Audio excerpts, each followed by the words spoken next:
I'm a vampire, Ellie. I've killed many people. I'm a monster, the creature of night.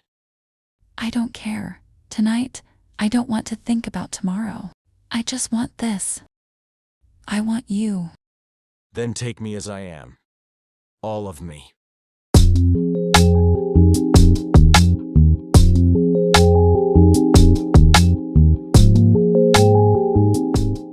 You won't die. She whispered. Not while I'm here. They stayed like that for minutes, silence as their only witness. Then the emergency bell blared, an unnatural alarm that rarely rang. Ellie stood quickly. What is that? Alistair asked. Fire drill, she guessed, but the fear in her eyes betrayed the lie. Suddenly the ceiling lights flickered. The old asylum trembled. Alistair stood weakly, pulling on the chains. Ellie, go, now! I'm not leaving you. Go! But before she could move, the electronic lock on his cell door clicked. She froze. What was that? Alistair's eyes widened. That wasn't supposed to happen. Then she heard it. A metallic hiss and a foul scent of chemicals. Gas? Alistair said darkly. Blackwood's trying something new. Ellie hesitated, but then grabbed the emergency override key around her neck. With shaking fingers, she unlocked the main cell door and stepped inside. Alistair stared at her. What are you doing?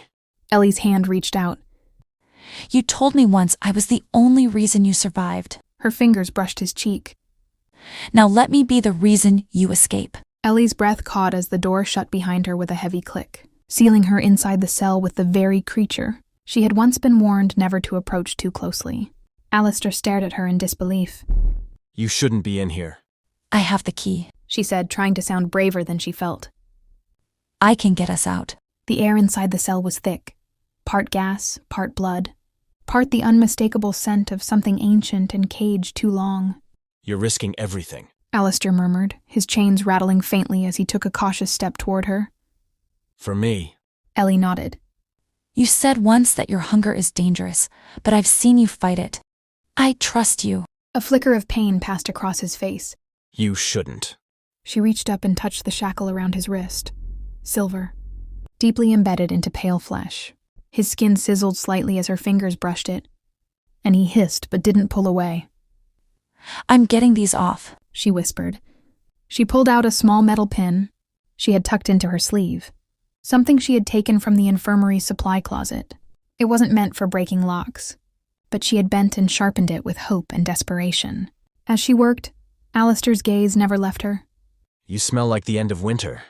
He said suddenly. Like lavender and honey in the cold. Ellie paused, flushed slightly but kept working. That S? Oddly specific. He tilted his head. Do you know what that scent does to a starved vampire? Click. One of the shackles popped open. Ellie met his eyes. Tell me. His voice dropped to a whisper. It makes them forget their chains. The second shackle took longer. Her hands were shaking, and the gas in the air was starting to sting her eyes. Finally, it gave way with a sharp snap. Alistair was free. He didn't lunge, didn't attack. Instead, he crumpled to his knees, body weak from days of bleeding and no nourishment. Ellie knelt beside him. You're not going to make it far unless... No. He looked up at her with bloodshot eyes. Don't say it. I'll offer it once, she said gently. And you'll take only what you need. Alistair groaned as if in pain. I won't do it. You'll die, she said firmly. You've given so much of yourself. Let me give something back. Ellie extended her wrist. Alistair trembled. If I start, I may not stop. I trust you, she said again. That broke him. He leaned in slowly, reverently. His cold lips brushed her skin, and then the faintest prick of fangs. Pain, yes, but then a strange warmth, like her blood was singing its way into him. He pulled away almost instantly, breathing hard, eyes wide. You taste like light, he whispered. Ellie smiled faintly, swaying. Then don't let that light go out. Suddenly, the floor shook. A voice roared through the speakers. Code Black. Subject number 9 has breached containment. Kill on sight. Alistair's eyes burned with fury. Blackwood. He stood fully now, strength surging in his limbs. Ellie grabbed his arm. We need to go. But Alistair was no longer looking at her. He was looking at the hallway outside. where 3 armed guards were already lining up in the shadows, rifles raised. I'm going to protect you now. He said, stepping in front of her. His fangs gleamed under the lights. The hallway outside the cell erupted in gunfire. Ellie screamed as Alistair pushed her behind him, his body a blur of movement. The bullets struck him, but most bounced off his skin or barely grazed him. Only when one pierced his shoulder with a faint sizzle did Ellie realize they were using silver rounds. Alistair growled, eyes glowing like twin moons. They want a monster? Then let them see one. With a flash, he lunged forward, faster than human sight could follow. The first guard didn't even have time to scream. His rifle clattered to the ground before his body hit the floor. The second tried to run, but Alistair caught him by the collar and slammed him into the wall with a crunch of bone. The third dropped his weapon, hands raised, trembling. Please don't. Ellie stepped out from the cell, heart pounding. Alistair, stop! For a moment, everything stilled. Blood stained the floor. The corridor reeked of fear. Alistair turned, breathing hard. His shirt was soaked in crimson, his expression feral. But when his eyes met Ellie's, the rage ebbed. Slowly, he released the last guard, who crumpled to the floor unconscious. You're bleeding. Ellie said, rushing to his side. It's not important. He muttered, limping. We don't have long. The others will come. They fled down the corridor, alarms blaring like a heartbeat. Ellie guided him through service tunnels she had memorized from the facility map, every turn echoing with the sound of boots, shouting, and the metallic clatter of weapons. Finally, they burst through a maintenance door into the open air. It was still night. The moon hung low, bathing the world in silver. Alistair collapsed against a tree near the forest's edge, wincing as he pulled out the silver bullet lodged in his arm. Ellie knelt beside him, using strips of her uniform to stop the bleeding. You shouldn't have come back for me, he said softly. You could have escaped alone. You've been chained in that place for years, she replied. I wasn't going to leave you there. Alistair closed his eyes. I was born in the 18th century. Ellie, I've been caged more than I've lived free. You're the first light I've seen in over 100 years. Ellie hesitated. You're not just some cursed man, are you? He looked up, solemn. No, I was born a vampire. Silence stretched between them, filled only by the rustling wind through the trees. And yet, she whispered, you saved me, protected me, painted me lavender on stone walls. He smiled faintly. You're the only thing worth remembering. Ellie reached out and touched his cheek, cold beneath her fingers. We're not safe yet, she said. But I know a place, an old caretaker's cabin near the mountains.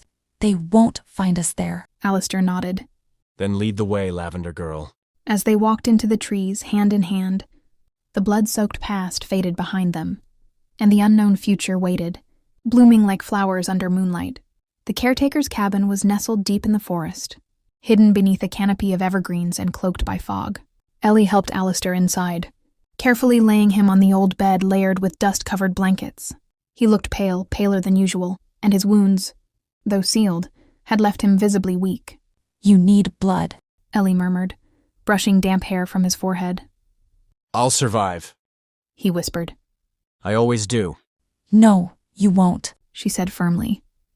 Not without help. I brought these. From her bag, she pulled 2 blood bags marked typo negative, donor supply.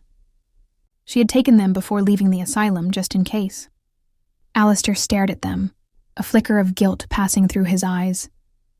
I don't want to feed like that. Ellie knelt beside him. You don't have to take from me. Just drink enough to heal. He hesitated, but his hands trembled as he took one. She turned her face away while he pierced the plastic with a sharpened fang and drank. It wasn't until the second bag that he stopped shaking. His eyes became clearer, his voice steadier. I've never had someone care enough to bring me blood, he said softly. You've never had someone to care for, either, Ellie replied.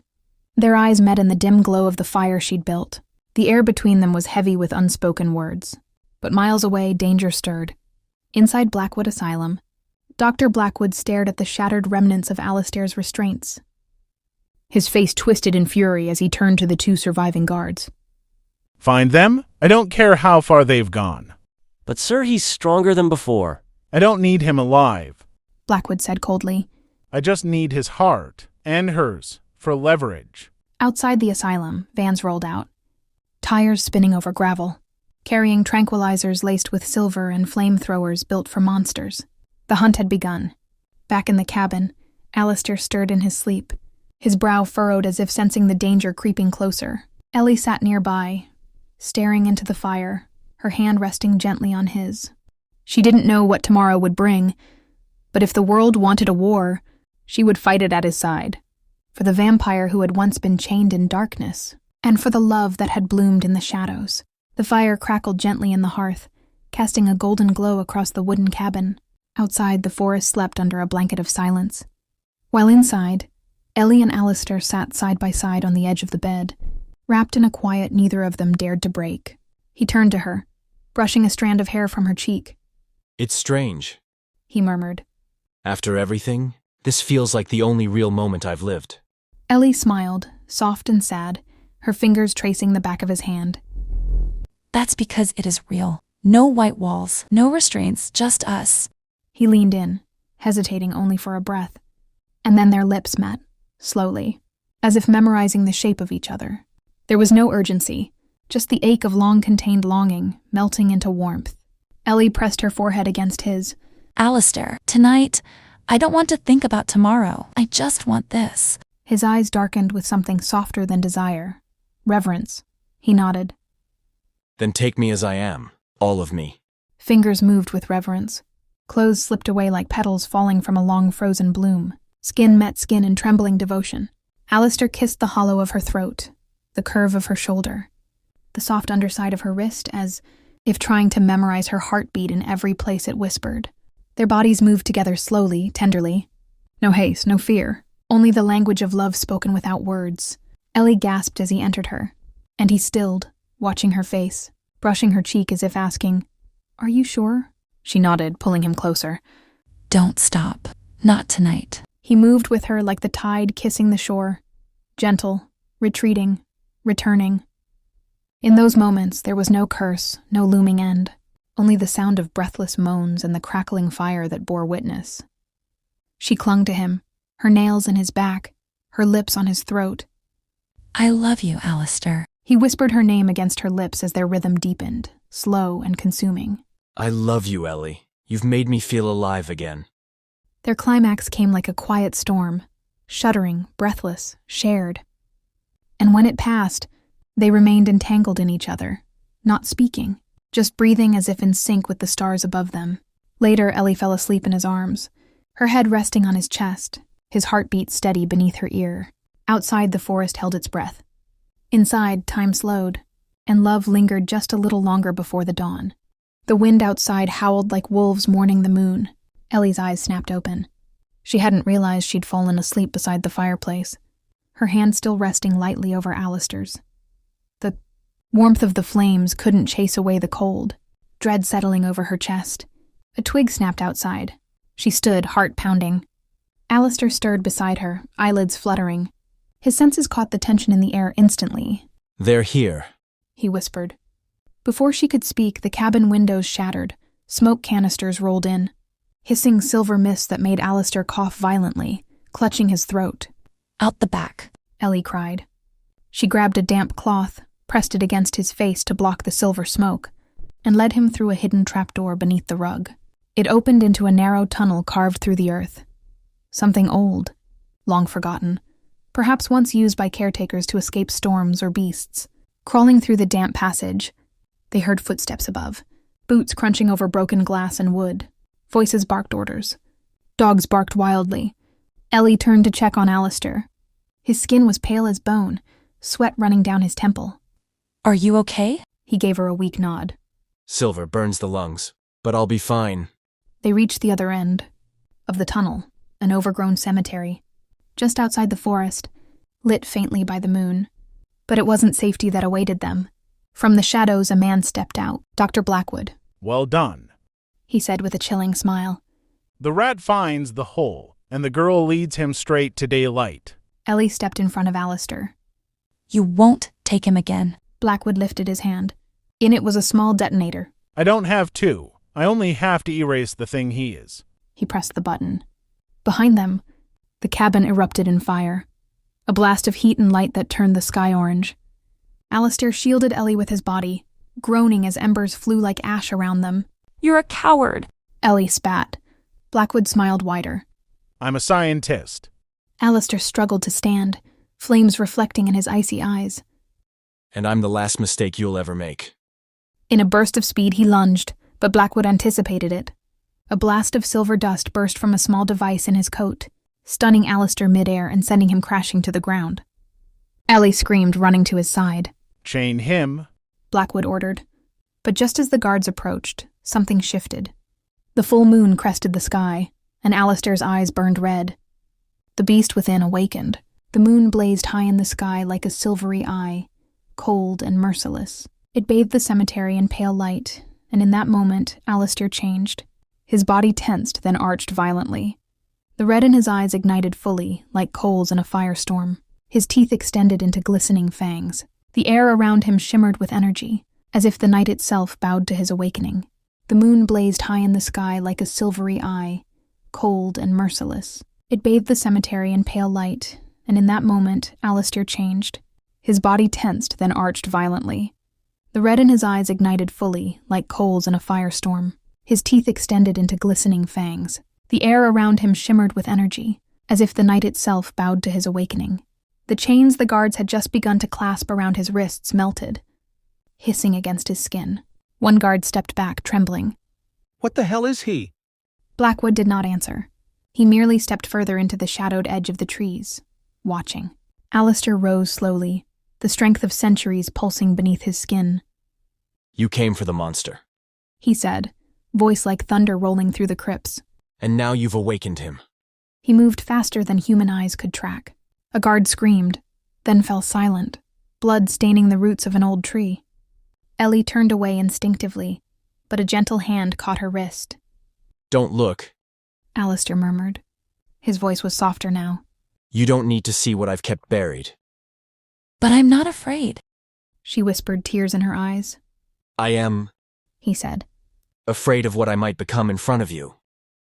A loud click echoed. Blackwood held a crossbow fitted with a long silver, bolt aimed directly at Alistair's heart. You always were poetic, even at the end. But before he could fire, Ellie stepped in front of Alistair. Move, Miss Hart. Blackwood growled. I won't. You think he's still human. He sneered. He's a beast that drinks blood and lives on borrowed centuries. He's more human than you'll ever be. Ellie replied, her voice trembling but firm. Alistair's arms wrapped protectively around her shoulders. She's not your subject. Let her go. Blackwood narrowed his eyes. Fine, but blood is blood. Yours will do. He fired. Time slowed. Alistair pushed Ellie aside. The silver bolt tore through his side, searing his flesh. He dropped to one knee. Ellie screamed his name, but he looked up at her, smiling through the pain. Then something extraordinary happened. The moon above began to glow brighter, and from the wound, instead of fading, his blood glimmered like rubies caught in starlight. Ancient power surged within him, one not fueled by rage or hunger, but by something deeper, devotion. Blackwood hesitated. You're not weakening. He murmured. No, Alistair said. I've remembered who I am. With one last burst of strength, he tore forward, grabbing the bolt from his side, and before Blackwood could retreat, plunged it into the doctor's own chest. The doctor staggered. No, no. I'm supposed to be. Immortal? Alistair finished. Immortality isn't stolen. It's earned. Blackwood collapsed, silver blood pooling at his feet. Silence, only the wind, the night, and the echo of a choice long made. Alistair turned to Ellie, face pale, breath shallow. I'm sorry. He whispered, falling into her arms. Ellie cradled Alistair's body, now growing colder in her embrace, as his blood infused with the moon's light flowed slowly from the wound at his side. Above them, the night sky shimmered in quiet stillness, as if awaiting a decision that would change everything. Alistair, you can't die. She whispered, voice trembling. You've been trapped in darkness for far too long. I won't let tonight be your end. Alistair looked at her, his smile weak but tender. Ellie, if I drink your blood, I'll survive. But I'm afraid I'll lose control. I don't want to become a monster in your eyes. You are not a monster. Ellie said firmly, brushing back his dark hair, damp with sweat and blood. I believe in you. She tilted her head, exposing her neck. Take it. I offer it of my own free will. Alistair closed his eyes, trembling between hunger and love. His lips hovered near her skin, then stopped. His fingers shook as they touched Ellie's face. I love you, Ellie, and because I do, I choose not to. Ellie's heart seemed to stop. What do you mean? If I take your blood, I'll live, but I'll remain cursed, still a creature who must kill to survive. His gaze drifted upward toward the stars. But if I die tonight, then all that suffering ends. Ellie gripped his hand tightly. Tears slipped down one after another. But what about us? Alistair smiled. We will always be us, in the night, in memory, in the stars that witness this vow. He raised a trembling hand and pressed it to Ellie's chest, right above her heart. I swear, Ellie Dawson, if there is life after this one, I will find it, and I will return to you. A single drop of glowing blood trailed to his lips, not from his wound, but from Ellie's finger which he held in his grasp. He kissed it gently, like a final bloom before autumn's end. Then his strength faded. Slowly, Alistair fell into stillness in her arms, moonlight casting over his serene face, peaceful, as though finally allowed to sleep after centuries of wakefulness. Ellie wept in silence, clutching the hand that no longer held warmth, but in the distance, from the clear night sky, a black bird flew across the blood-red moon, and on Ellie's chest, the tiny mark left by his fangs shimmered faintly. As if the blood oath had not truly ended, morning came sooner than they had hoped. The first light of dawn slipped through the cracks of the cabin window, gently touching their bodies lying on the floor, surrounded by a profound silence. Ellie still held Alistair's cold body in her arms, her trembling hands clutching his lifeless fingers tightly.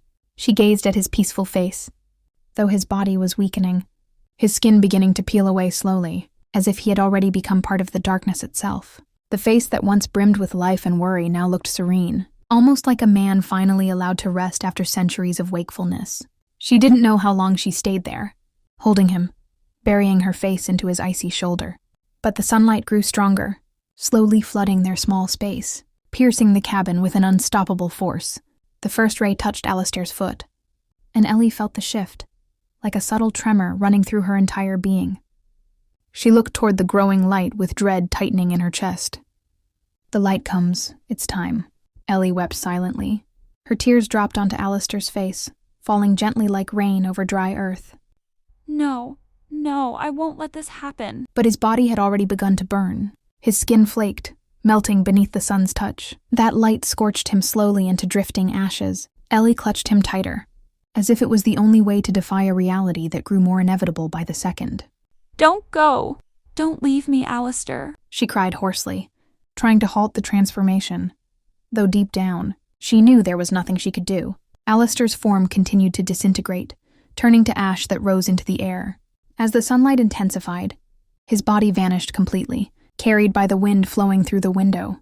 Ellie screamed in her loneliness, watching the last of him disappear into the morning air. She tried to grasp at the drifting ash, but nothing remained. Her hands reached toward the sky, longing to pull back what had become only memory, but it was in vain. The ashes rose higher, vanishing without a trace, like a life erased without mercy. Ellie collapsed to her knees, sobbing into the silence, her body trembling uncontrollably. She grasped at the empty air, clinging to something that no longer existed. Alistair, come back. She begged, her voice breaking. But there was no answer, only the wind, swirling the ashes and carrying everything away. Outside the cabin, birds flew low, crossing the dim morning sky, and for a brief moment, Ellie felt as though the world had lost all its color. The hand that once held hers so tightly was gone, and in its place was an emptiness that could not be filled. No more gentle whispers, no more cold touch that once gave her strength to go on, and in the grip of that crushing grief, Ellie knew this parting was the only gift time could offer. Yet within her heart, the promise remained, shining like a star that refused to fade from the night sky, even as she now faced a world darker than ever before. In the heavens, among the stars, Alistair had made a vow to return.